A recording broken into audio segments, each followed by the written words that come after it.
Watch Dogs is dead. And I mean that in the literal sense. Since Watch Dogs Legion release back in 2020, the franchise has been very quiet, and it is reported that the franchise is dead and buried. But how did we get to this point? That's what I want to go over in this video. Back in 2012, something quite big happened. Ubisoft took to the E3 stage and revealed a brand new IP that nobody saw coming, and that was Watch Dogs. And instantly it grabbed everyone's attention. It looked like a dark, tech-driven thriller where you could hack an entire city. This could be traffic lights, mobile phones, cameras, even any of the people you see walking around, and get access to their personal information, which I do actually have a series on that very thing, by the way. The first Watch Dogs game looked like a next-gen revolution at the time, something that could stand toe-to-toe with GTA 5. But, with more brains over bullets. By the time the game launched in 2014, it became Ubisoft's fastest-selling game ever, breaking day one records and moving millions of copies. The trailers had worked. The concept had caught fire. Ubisoft was convinced Watch Dogs was not intended to be a one-hit wonder, as Ubisoft saw it as the future. Then came Watch Dogs 2 in 2016. Now gone was the very dark and depressing Aiden Pearce, replaced by Marcus Holloway, and a more colourful, vibrant San Francisco. The gameplay was notably smoother, the world was livelier, and DedSec felt like a modern-day digital rebellion, instead of this secret hacking underground group.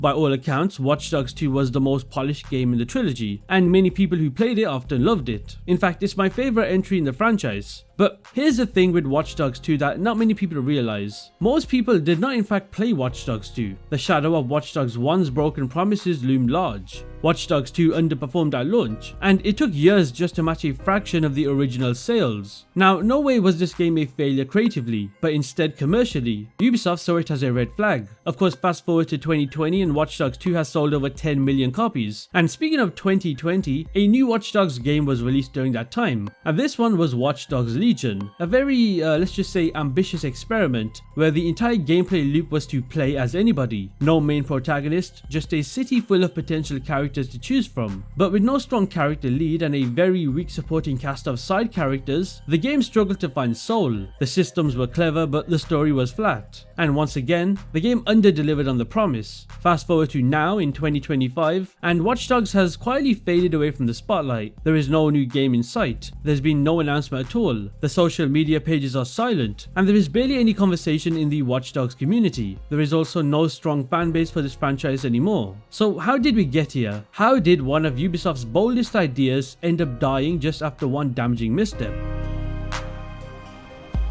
Let's go back to where it all started. E3 2012. Ubisoft put out a demo of Watch Dogs 1 that looked insane at the time, and I mean even today, it still looks quite impressive. There was dynamic lighting, realistic weather, and these very lifelike animations. It just felt like something from the future, like Ubisoft had created something that could stand beside Grand Theft Auto 5 and say, yes, but what if you could hack everything? People in the crowd were impressed. The comment sections and reaction videos were shocking. It felt like a big thing at the time. For the next 2 years, Watch Dogs was everywhere. Trailers, demos, interviews, you name it. But here's where it all started to go wrong. The infamous demo was what the industry calls a vertical slice. Basically a handcrafted segment of the game running on a super high-end PC, designed to show what the game could look like, not necessarily what it would look like. At the time, the average gamer did not know that. Most of us took it at face value. We thought what we saw was what we'd get. But by the time Watch Dogs actually released in 2014, the final game did not look anything like the E3 2012. Now, it was not horrendously bad visually, but it was a noticeable decline in what we saw. The graphics had been downgraded massively, the lighting was flatter, the textures weren't as sharp, and overall it just looked kind of ordinary, and a lot of people noticed. Worse still, modders later discovered that some of the original E3 graphical settings were still in the game's files, just disabled. I'm pretty sure you can download an E3 restoration mod, I believe, so that's always nice to know. But when this all happened back in 2014, the backlash was massive. Reddit forums and YouTube exploded with side-by-side comparisons. In fact, the term downgrade at that time became synonymous with Watch Dogs. What was once the most anticipated game in years became a kind of meme, if you will. And you have to realize this was during a time when Ubisoft were on top. Around that time, they'd released Assassin's Creed Black Flag, they'd released Far Cry 4, and everybody loved Ubisoft. Now, to be fair, Watch Dogs 1 was not bad at all. In fact, it was a great foundation for a game. I actually made a full video on Watch Dogs 1 if you're curious about my deeper thoughts on the game itself. But the thing is, being a good game did not matter at that time. It just did not live up to what was promised. And by then, the damage was already done. The trust was broken. The CEO of Ubisoft, Yves Guillemot, even admitted years later that the company raised expectations too high. He said the ambition of the project with its new engine, seamless multiplayer, mobile connectivity and massive open world was probably too much for a first attempt. And in a way he was not wrong, because while Watch Dogs 1 was a commercial success, selling millions of copies and breaking Ubisoft's day one sale records, it was also the start of a major trust issue between Ubisoft and their audience, one that I'm sure we all know is clearly still ongoing, and the company is definitely in its worst state right now. Years and years of mistrust and controversy led to what Ubisoft are currently in, and hey, it's deserved.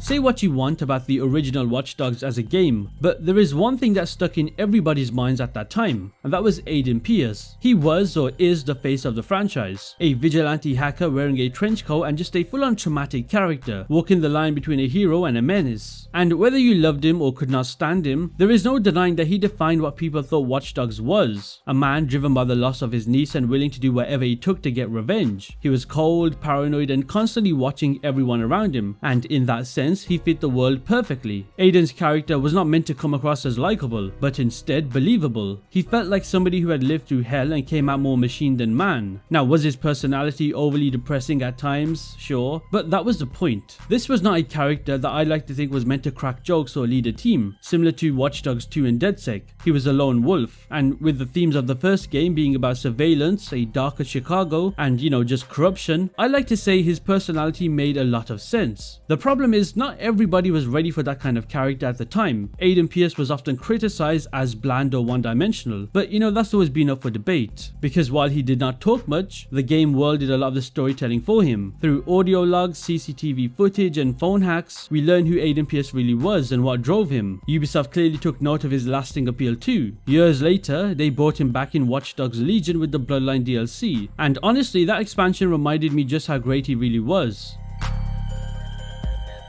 After the backlash surrounding the first Watch Dogs and the mistrust, Ubisoft had a choice, either double down on what they had or start fresh. And in 2016 they took a risk. They flipped the tone, changed the setting, brought in a brand new protagonist and completely redefined what Watch Dogs could be. The result was the creation of Watch Dogs 2, and for a lot of people, including myself, this is the best Watch Dogs game to release in my opinion. We got introduced to Marcus Holloway, a new protagonist who was very, and I mean very different to somebody like an Aiden Pearce. He brought energy and humanity to the franchise. Where Aiden was quiet and tormented, Marcus was charismatic and funny, and yet his story still had weight. His journey with DedSec wasn't like the first game at all, where the focus was on personal revenge, but it was more built on the idea that we need to expose corruption, and in a way stand up for freedom in a world being swallowed by data. And speaking of DedSec, this version of the group is way different, and it felt like a real team. Sitara, Wrench, Josh, the crew had chemistry and were written very well. Well, except for Horatio. I thought Ubisoft did a terrible job with his character, but somebody like a Wrench is easily one of the most beloved characters in the Watch Dogs franchise. The actual world of Watch Dogs 2 was also a massive change from Chicago. San Francisco was bright, colorful and alive. The hacking tools were expanded, the drone and the RC jumper made stealth feel more different, and mission design finally leaned into creativity and freedom.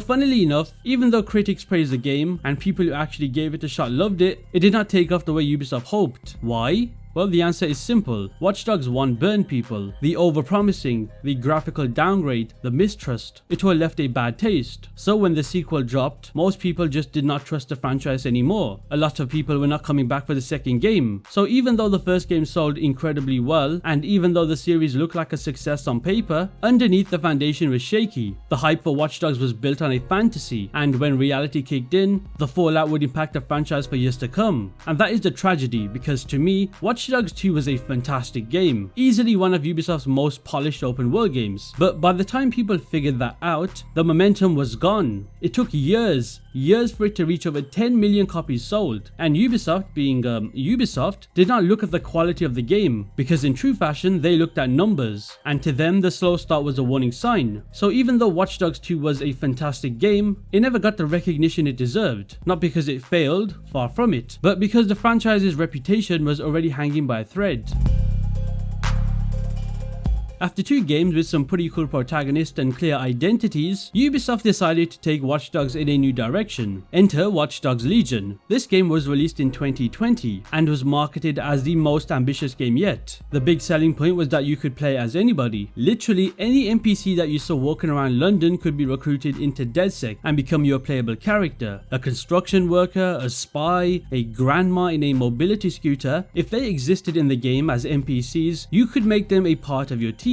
When I first saw the trailers and marketing, I thought this idea was incredible and revolutionary. No set main character, no single story path, just a massive cast of procedurally generated operatives with unique abilities. I would have also said unique voice lines, but let's be honest, the voice acting was terrible. You'd have a man from India sounding like he was an old white lady, you'd have a white man sounding South. It was just a mix, it just didn't sound right. So how did this interesting concept go for the game? Well, it completely backfired, because the moment you remove a main character, you also risk removing emotional weight, and that's exactly what happened. Without a main character to ground the story, Watch Dogs Legion struggled to tell an interesting one. The operatives you recruited had no real interesting backstories or character growth, no deep motivation, just a random background blurb and a voice filter that barely passed for variety. And while the city of London was beautifully built, in fact I do think Watch Dogs Legion's depiction of London is incredible, and as somebody that lived in London for a few years, they nailed it, but it felt empty, as most Ubisoft open worlds tend to be nowadays. Now, not empty in terms of content, but as in soul and the actual personal stake for any of the characters. There was not a single character in that entire game to care about. Well, actually I lied, there's 2. The first one is Bagley, the sarcastic AI companion who ended up stealing the spotlight by default, and he was a bloody robot. And also Sky Larson, because I remember she had a very emotional quest and it was definitely memorable. But apart from that, it felt very generic.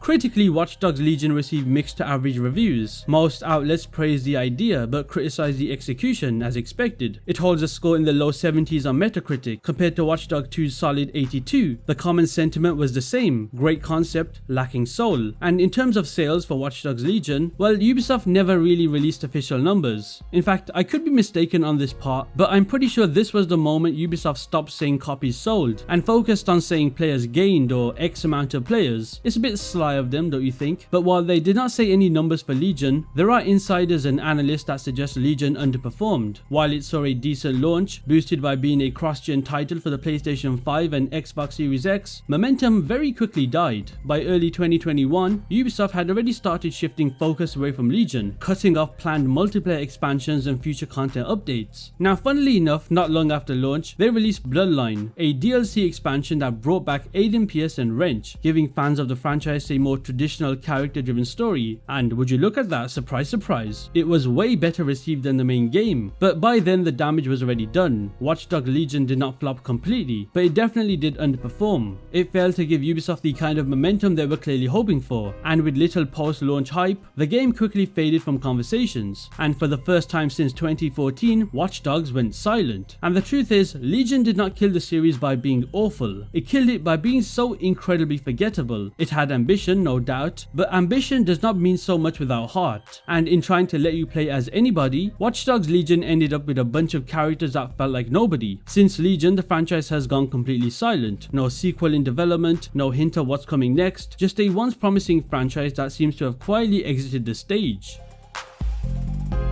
So here we are, from breaking records in 2014 to complete silence in the years following Legion. Watch Dogs went from Ubisoft's big new flagship to one of their most neglected IPs. And what's strange is there wasn't really one dramatic crash or one headline making failure. The franchise did not explode, but instead it quietly fizzled out. And a lot of that comes down to one thing: the death of hype. Ubisoft, who I'm sure we all know, is a company known for chasing trends and changing focuses very fast. The post-Legion support was very short. Future content dried up, and more importantly, no new Watch Dogs game has been teased since. Compare that to their other massive IPs such as Assassin's Creed, Far Cry, and even The Crew, if you will. All of these continue to receive sequels, remakes or reboots, but Watch Dogs is very quiet. The community too has gone quiet. There is no strong fanbase pushing for a revival. There's no major modding scene. There's no, big content on YouTube that does well. I mean, it's rare to even see the games being brought up in online discussions anymore, unless somebody's making a video about forgotten franchises. So is Watch Dogs dead? Well, officially no, but based on what we know from reliable information, it definitely seems like it. And unless Ubisoft decides to take a serious, meaningful swing at it again, whether it is a full reboot, a focused return to character-driven storytelling, it's hard to imagine a comeback. It's quite sad actually. What started as the most exciting new IP in a decade quietly became one of Ubisoft's most forgettable. And that right there is how Watch Dogs died.